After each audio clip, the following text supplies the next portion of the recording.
how's it going? Pat Gilbert from P-Snap Studios, and today we're going to talk about making patch cables for our pedal boards. Of course, you could use the same technique for repairing guitar cables if you want, but I'm going to make patch cords for my pedal board today. So I got some stuff laid out here. I'll tell you what it is, and I'll put links down below, you know, in the description if you want to check out what it is. Well, I got a Weller 25-watt soldering iron. I got a little piece of 400 grit sandpaper, some wire strippers, a pencil, which we really don't need, a razor blade, a multimeter, and I'm going to show you how to use the multimeter for testing your cables a little bit later on at the end of this video. Electrical soldering. You don't want to get stuff that you use on copper pipes. You want to get that, electrical rosin core solder. Right here I've got GLS Audio 1/4-inch pancake jack, and here I have a Switchcraft 380 1/4-inch short barrel straight jack. The cable we're going to be working with is Mogami 2319. It's a lot smaller than regular guitar cable, so it saves some real estate on your pedal board. This we're not going to use this for anything, but you'll see a little later on why I have it out. Over here, I just got a piece of wood with a 1/4-inch hole drilled into it. It makes a nice jig when you're soldering your pancake cables that you can, you take the top off and it'll hold it in place for you. The Ditto, which I really never use, but any maybe pedal you don't use, makes a nice place to kind of insert your, I like to insert my jacks in there, kind of holds it in place while I'm soldering it. So, having said that, let's get started. Okay, so we're going to take the top. Oh yeah, you're going to need a screwdriver too. So we're going to take this bad boy apart. Okay, so we got this apart. You can see that we've got the positive on the top, and the negative connection on the bottom. The next thing I usually do is we're going to get a piece of cable ready. So I don't just cut a piece. I generally take a chunk of cable, and we're going to get the end ready, plastic stripped away from it. So what I like to do usually is I take my piece of cable and I sort of just bend it over the edge, and you just really have to touch it, and it'll kind of let itself go. You can see where it's kind of opening up there. Just go all the way around the cable, wrap it up so we get a good nice tight wrap like that. We don't need this anymore until we do the other side. I'm going to take these wire strippers and we're just going to strip off, not a lot, but we're going to take off, actually that's kind of long, so we're going to kind of measure what we need here. Actually what I'm going to do is I'm going to cut it down, cut it back a little bit, probably right about there, and we're going to go with the smallest setting right there. We're going to strip that wire back, really like that. We're going to feed that through here, through that one, and then the negative's going to go there. I'm going to shorten it like that. So we should end up with something that really looks like that.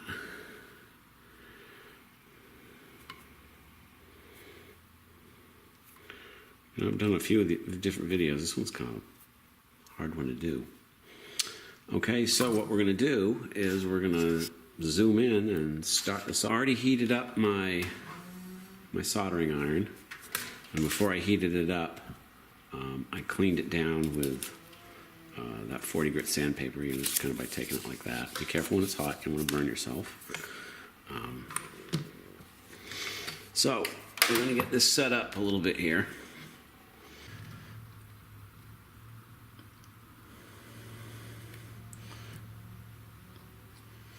We got a nice pool right there. It's a good looking solder that we just did. Oops, let me get a tool out of here so I can move that little piece out of the way. Right here. You don't want to use a lot of solder, the least amount the better. But that's a nice looking solder that we've got there. I'm going to go in and I'm going to hit the negative side, so hopefully I won't be too much in your way.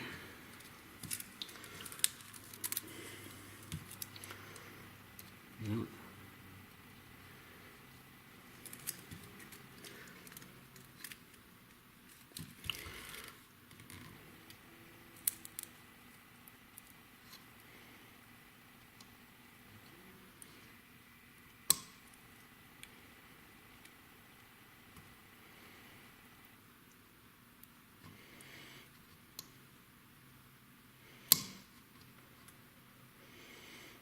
There we go, we got the flow going now.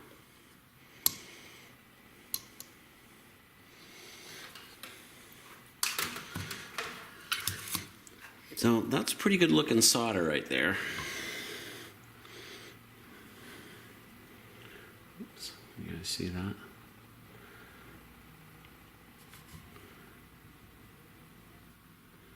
That's a pretty decent looking solder that we got going on there. So, with that done,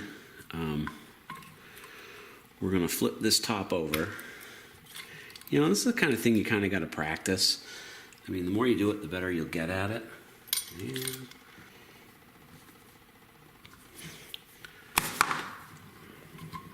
so there.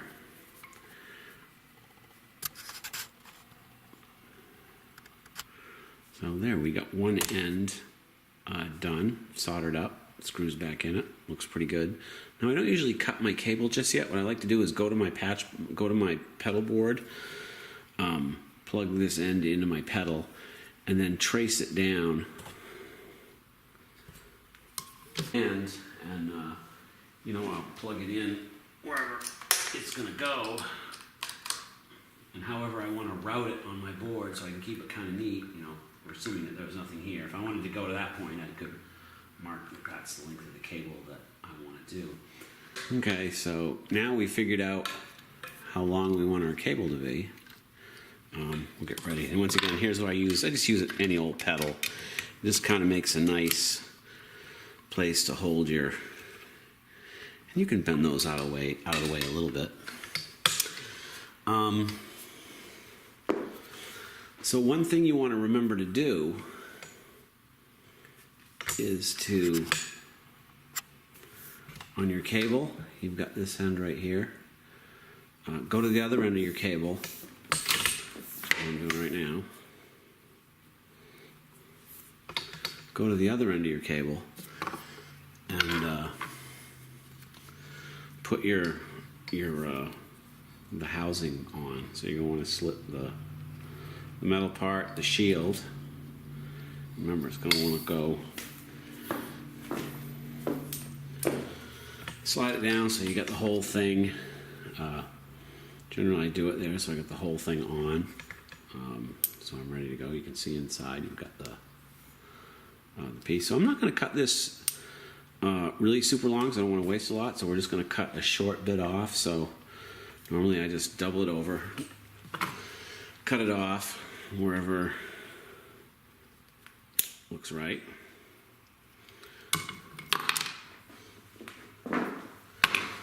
We're going to go through the same process we did earlier, where we're going to cut this back with the razor blade, and then we're going to get our ends ready. You're out over here. Once again, this is the center, and that's the ground. So I'm going to kind of gauge where I think I want these. So I'm going to cut this one back a little bit. I'm going to cut this down just a bit. Probably right about there. And this is going to come back too. That's kind of long.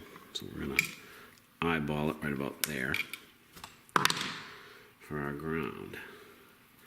Once again, spinning them up to make them look neat. And take a little bit off the end of this.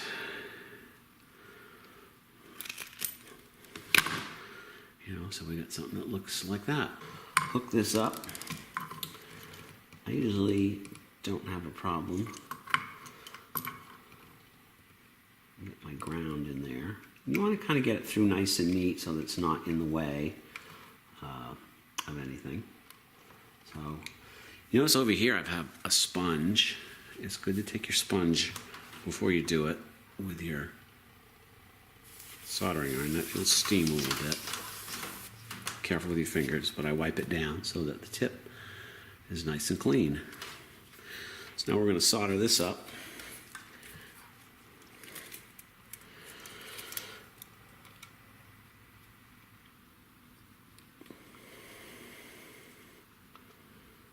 Put it on there, just take a second.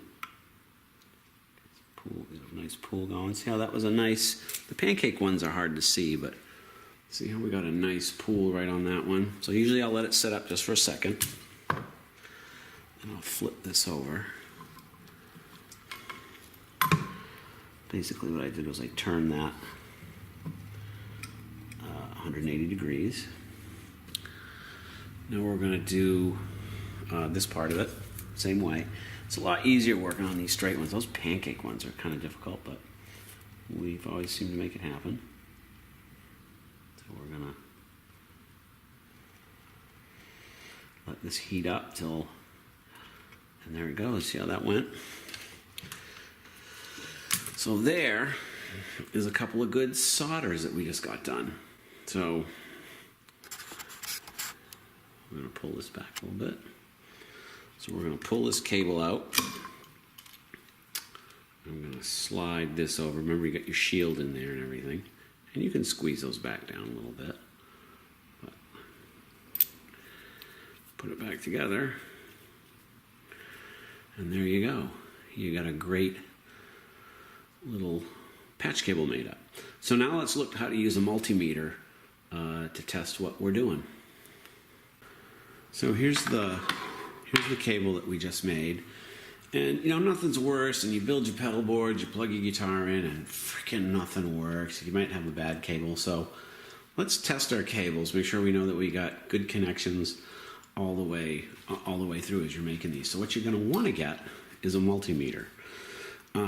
You can go to a hardware store and get them for, you know, they're about 11 or 12 bucks. You can get the digital ones, but there's just something about that Darcent volt movement. And a Darcent volt movement is this kind of meter, you know, that you see on electrical. And I'm just touching the two probes together to get that to react like that. So we're going to test to make sure that we got a good connection, that we don't have any crosstalk between the positive and the negative. So the first thing that you want to do is take your multimeter on the ohms, this little symbol right here, go to 10x, okay? Then what you want to do is you want to touch these two together, and that meter should swing all the way up to 0. Okay, and on the side there'll be a little knob also where you can fine tune it. So as I spin it here, I want to turn this while I'm holding this together. I want to turn this so that the meter sets up right on 0. So we know that we have a really good connection. When I touch these two together, we swing all the way over. So what we're going to want to do is take our patch cable, okay, and we're going to touch negative and negative, and that meter should swing all the way over, just like that. And we're going to go on the tip, and if we did our good job, we should get the same thing going from tip to tip. Then we want to go one on the tip, one on the, and make sure it doesn't move. See how I got no movement? That's telling us that we don't have any crosstalk and that we did a good job soldering this up. So as I go back and forth between the positive and negative, good connection, good connection. Oh, she didn't move at all. No crosstalk. So we know that we got ourselves a really good cable. You can also test your batteries. If you're a 9-volt, want to be testing your 9-volt batteries. Down here on the bottom, you can see where you can scoot down to a 9-volt battery, or the 1.5s, which are like the AAAs. We've got it here on 9 volts. As you can see on the meter, it should give us that's our positive, and that's our negative. So we can see that we've got a really good, this bottom part down here in the green tells us where our battery's at. And once again, we're pretty much pegging it, so we know that we got a decent 9 volt, so that's kind of a handy thing to have. So get yourself a multimeter. Get one of the analog ones with a Darson volt movement, not a digital one. I just find it much easier to deal with, to be able to feel that, you know, that the way that whoops, we have to put it on ohms. Remember, set it on ohms, set it on the 10K setting, use this on the side to adjust it, and when you're checking your cables, you know, you're going to get that. That's what you want to see right there. You want to see that meter swing all the way over to 0. So that's why you want to have. You can do a lot of other stuff too while you're wiring your guitar up, but get yourself a multimeter. Well, I hope you enjoyed today's video on how to build / repair your guitar cables. You know, if you got a guitar cable, you know, don't throw them away. If you think you can salvage it, then certainly use some of the stuff that I showed you and fix your guitar cables. But this was how I make my cables for my pedal board.